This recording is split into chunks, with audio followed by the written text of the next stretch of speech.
ನಿಮ್ಮ ಮಗುವಲ್ಲೇನಾದ್ರೂ ಈ 10 ಸೈನ್ಸ್‌ಗಳಿದ್ರೆ ನಿಮ್ ಮಗು ಎಕ್ಸ್‌ಟ್ರೀಮ್ಲಿ ಇಂಟೆಲಿಜೆಂಟ್. ಹೌದು. ಕೆಲವೊಂದ್ಸರಿ ನಾವು ಅದನ್ನ ರಾಂಗ್ ಆಗಿ ಲೇಬಲ್ ಮಾಡ್ಬಿಡ್ತೀವಿ. ಮಕ್ಕಳ ಹಠಮಾರಿತನ ಅಂತಾನೋ, ಅಥವಾ ಮಕ್ಳು ಯಾಕೆ ಇಷ್ಟು ಇರಿಟೇಟ್ ಮಾಡ್ತಾರೆ ಅಂತಾನೋ ಲೇಬಲ್ ಮಾಡ್ತೀವಿ. ಆದ್ರೆ ನಿಮ್ಮ ಮಗುವಿನಲ್ಲಿ ಏನಾದ್ರೂ ಈ 10 ಸೈನ್ಸ್‌ಗಳಿದ್ರೆ ಡೆಫಿನೆಟ್ಲಿ ನಿಮ್ಮ ಮಗು ಒಂದ್ ಸ್ಟೆಪ್ ಮುಂದೆನೆ ಅಂತ ಅನ್ಕೊಳ್ಳಿ. ಸೊ ಇದರಲ್ಲಿ 5ನೇ ಸ್ಟೆಪ್ ತುಂಬಾನೇ ಇಂಪಾರ್ಟೆಂಟ್. ನಿಮ್ಮ ಮಗುವಲ್ಲಿ ಎಷ್ಟು ಫೀಚರ್ಸ್ ಇದೆ ಅಂತ ಕಮೆಂಟ್ ಮಾಡಿ ತಿಳಿಸೋದನ್ನ ಮರಿಬೇಡಿ. ಈ ವಿಡಿಯೋನ ನೀವು ಫಸ್ಟ್ ಟೈಮ್ ನೋಡ್ತಾ ಇದ್ರೆ, ನಾನು ಡಾಕ್ಟರ್ ಶಾಲಿನಿ, ಕನ್ಸಲ್ಟೆಂಟ್ ಪೀಡಿಯಾಟ್ರಿಷಿಯನ್ ಮತ್ತು parenting expert. I am the founder of divine parenting hub. ಪ್ರತಿ ಸಂಡೇ ನನ್ನ ಫ್ರೀ ಪ್ಯಾರೆಂಟಿಂಗ್ ವೆಬಿನಾರ್ ಇರುತ್ತೆ. ನೀವು ಇಂಟ್ರೆಸ್ಟೆಡ್ ಇದ್ರೆ ರಿಜಿಸ್ಟರ್ ಆಗ್ಲಿಕ್ಕೆ ಕೆಳಗಡೆ ಕೊಟ್ಟಿರುವಂತಹ ವಾಟ್ಸ್ಆಪ್ ನಂಬರ್ಗೆ ಹಾಯ್ ಅಂತ ಮೆಸೇಜ್ ಮಾಡಿ.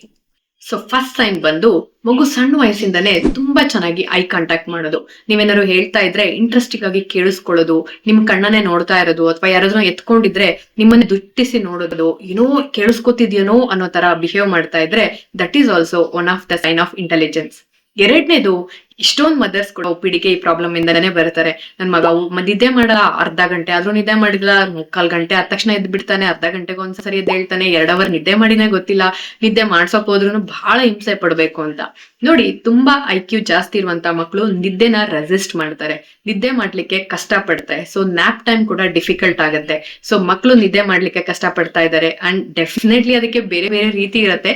ಬಟ್ ಫೀಡಿಂಗ್ ಎಲ್ಲ ಚೆನ್ನಾಗಿದೆ, ನಿಮ್ಮ ಬರ್ತ್ ವೇಟ್ ಗೇನ್ ಎಲ್ಲಾನು ಕೂಡ ಚೆನ್ನಾಗಿದೆ, ಬೇರೆ ಏನು ಆರ್ಗ್ಯಾನಿಕ್ ಕಾಸ್ ಇಲ್ಲ, ಬ್ರೆಸ್ಟ್ ಮಿಲ್ಕ್ ಕೂಡ ಸಫಿಶಿಯಂಟ್ ಆಗಿದೆ, ಆದ್ರೂ ಕೂಡ ನೀವು ಮಕ್ಕಳ ಸ್ಲೀಪ್ ಟೈಮ್ ಬಗ್ಗೆ ಸ್ಟ್ರಗಲ್ ಮಾಡ್ತಾ ಇದ್ದೀರಾ ಅಂದ್ರೆ may be this is one of the science that ನಿಮ್ಮ ಮಗು ಜಾಸ್ತಿ ಇಂಟೆಲಿಜೆನ್ಸ್ ಇರುವಂತ ಚಾನ್ಸಸ್ ಇರುತ್ತೆ. ಮೂರನೇದು, ಸ್ಟ್ರಾಂಗ್ ಮೆಮರಿ. ನಿಮ್ಮ ಮಗು ಬೇಗ ಫೇಸ್ ಅನ್ನ ಗುರುತಿಸುತ್ತೆ. ಇವನ್ ನೀವು ಫ್ಲಾಶ್ ಕಾರ್ಡ್ ಆಕ್ಟಿವಿಟಿ ಮಾಡಿದಾಗ್ಲೂ ಬೇಗ ಬೇಗ ರೆಕಗ್ನೈಸ್ ಮಾಡ್ತಾ ಇದೆ ಅಂಡ್ ಐಡೆಂಟಿಫೈ ಮಾಡಿ ತೋರಿಸ್ತಾ ಇದೆ. ಅಂಡ್ ಒಂದ್ಸರಿ ನೋಡಿದನ್ನ ತುಂಬಾ ಚೆನ್ನಾಗಿ ನೆನ್ಪಿಟ್ಕೊಳ್ತಾ ಇದೆ ಅಂದ್ರೆ ಡೆಫಿನೆಟ್ಲಿ ಮಗುವಿನ ಮೆಮೊರಿ ಪವರ್ ಚೆನ್ನಾಗಿದೆ and it is one of the sign of high intelligence. ಮತ್ತೆ ನಾಲ್ಕನೇದು, ಯಾವುದೇ ಒಂದು ಆಟದ ಸಾಮಾನನ್ನ ಕೊಟ್ರೆ ಮತ್ತೆ ಏನೋ ಒಂದು ಆಕ್ಟಿವಿಟಿನ ಕೊಟ್ರೆ ಜಾಸ್ತಿ ಹೊತ್ತು ಮೋರ್ ದೆನ್ 5 ಮಿನಿಟ್ಸ್ 10 ಮಿನಿಟ್ಸ್ ಅದೇ ಆಕ್ಟಿವಿಟಿಯಲ್ಲಿ ಎಂಗೇಜ್ ಆಗ್ತಾ ಇದ್ದಾರೆ, ಫೋಕಸ್ಡ್ ಆಗಿದ್ದಾರೆ ಅಂತ ಹೇಳಿದ್ರೆ definitely it is one of the sign of high intelligence. ಯಾಕೆಂದ್ರೆ ಮಕ್ಕಳಲ್ಲಿ ಆಲ್ರೆಡಿ ಅಟೆನ್ಷನ್ ಸ್ಪ್ಯಾನ್ ತುಂಬಾ ಕಡಿಮೆ ಇರುತ್ತೆ. ಮಕ್ಕಳು ಈ ತರ ಸ್ವಲ್ಪ ಜಾಸ್ತಿ ಪ್ರೊಲಾಂಗ್ ಅಟೆನ್ಷನ್ ಕೊಡ್ತಾ ಇದ್ದಾರೆ ಅಂದ್ರೆ definitely they have the high intelligence. ಮತ್ತೆ 5ನೇದು ಬಂದು learn the cause and effect very quickly. ಅಂದ್ರೆ ಇದನ್ ಮಾಡಿದ್ರೆ ಇದಾಗತ್ತೆ, ಇದಕ್ ನಾನು ಈಗ ಬಟನ್ ಹೊತ್ತಿದ್ರೆ ಇದು ಒಂದು ಎಫೆಕ್ಟ್ ಬರುತ್ತೆ, ಅಥವಾ ಇದನ್ನ ಇಟ್ರೆ ಈ ತರ ಆಗತ್ತೆ ಇದು ಅಂತ ಅರ್ಥ ಮಾಡ್ಕೊಳ್ಳೋದು, ಪಜಲ್ ಸಾಲ್ವಿಂಗ್ ಕೆಪಾಸಿಟಿ ಇದೆ ಅಂತ ಹೇಳಿದ್ರೆ ನಿಮ್ಮ ಮಕ್ಕಳಿಗೆ ಯಾವ್ದೇ ಒಂದು ನೀವು ತೋರಿಸಿರ್ತೀರಾ ಈ ತರ ಇಡ್ಬೇಕು ಅಂತ ಪಟ್ ಅಂತ ಅದನ್ನೇ ಅದೇ ರೀತಿ ಇಡ್ತಾ ಇದಾರೆ ಅಂತ ಹೇಳಿದ್ರೆ ಡೆಫಿನೆಟ್ಲಿ ಇದು ಕಾಸ್ ಅಂಡ್ ಎಫೆಕ್ಟ್ ಜಾಸ್ತಿ ಇದೆ. This is also one of the sign of high intelligence. ಮತ್ತೆ 6ನೇದು ಬಂದು ಇಂಡಿಪೆಂಡೆಂಟ್ ಆಗಿ ಎಕ್ಸ್ಪ್ಲೋರ್ ಮಾಡಕ್ಕೆ ಇಷ್ಟಪಡೋದು, ಇಂಡಿಪೆಂಡೆಂಟ್ ಆಗಿ ಪ್ರಾಬ್ಲಮ್ ನ ಸಾಲ್ವ್ ಮಾಡ್ತೀನಿ ಅನ್ನೋದು. ನೀವು ಒಂದ್ಸರಿ ಮಾಡಿ ತೋರಿಸಿದ ತಕ್ಷಣ ನಾನ್ ಮಾಡ್ತೀನಿ ಅಂತ ಎಂತೂಸಿಯಾಸ್ಟಿಕ್ ಆಗಿ ಬರೋದು, ಇದು ಕೂಡ ಮಕ್ಕಳ ಹೈ ಇಂಟೆಲಿಜೆನ್ಸ್. ಮತ್ತೆ 7ನೇದು ಬಂದು ರಿಪೀಟೆಡ್ ಆಗಿ ಕ್ವಶನ್ ಕೇಳ್ತಾ ಇರೋದು, ಇದ್ಯಾಕೆ ಇದೇನು ಅದೇನು ಅಂತ ಹೇಳೋದು, ಇದು ಕೂಡ one of the sign of high intelligence. ಮತ್ತೆ 8ನೇದು ಬಂದು ತುಂಬಾ ಸರಿ ನೋ ಹೇಳೋದು. ಆಕ್ಚುಲಿ ನಾವ್ ಅನ್ಕೋತೀವಿ ಒಳ್ಳೆ ಮಕ್ಕಳು ಅಂದ್ರೆ ಎಲ್ಲದಕ್ಕೂ ಅಂತ ತಲೆ ಆಡಿಸ್ತಾರೆ ಅಂತ. ಬಟ್ ಐ ಇಂಟೆಲಿಜೆನ್ಸ್ ಇರೋ ಮಕ್ಕಳಲ್ಲಿ ಅನಾಲಿಟಿಕಲ್ ಪವರ್ ಜಾಸ್ತಿ ಇರುತ್ತೆ. ಇದರಿಂದ ಅವರು ಯಾವ್ದಕ್ಕೆ ನೋ ಹೇಳ್ಬೇಕು, ಯಾವ್ದಕ್ಕೆ ಎಸ್ ಹೇಳ್ಬೇಕು ಅಂತ ತುಂಬಾ ಚೆನ್ನಾಗಿ ಅರ್ಥ ಮಾಡ್ಕೊಂಡಿರ್ತಾರೆ. ಅಂಡ್ ನೋ ಹೇಳ್ತಿದ್ದಾರೆ ತುಂಬಾ ಸರಿ ಅಂತ ಹೇಳಿದ್ರೆ ಆಕ್ಚುಲಿ ಮಗುಗೆ ಇಂಟೆಲಿಜೆನ್ಸ್ ಜಾಸ್ತಿ ಇದೆ ಅಂತ ಅರ್ಥ. ಅದನ್ನ ನರ್ಚರ್ ಮಾಡೋದು ತುಂಬಾ ಇಂಪಾರ್ಟೆಂಟ್. ಮತ್ತೆ 9ನೇದು, ಚೆನ್ನಾಗಿ ಕಮ್ಯುನಿಕೇಟ್ ಮಾಡೋದು, ಮಾತಾಡೋದು, ಲ್ಯಾಂಗ್ವೇಜ್ ಸ್ಕಿಲ್ಸ್ ಚೆನ್ನಾಗಿರೋದು, ಇದು ಕೂಡ one of the sign of high intelligence.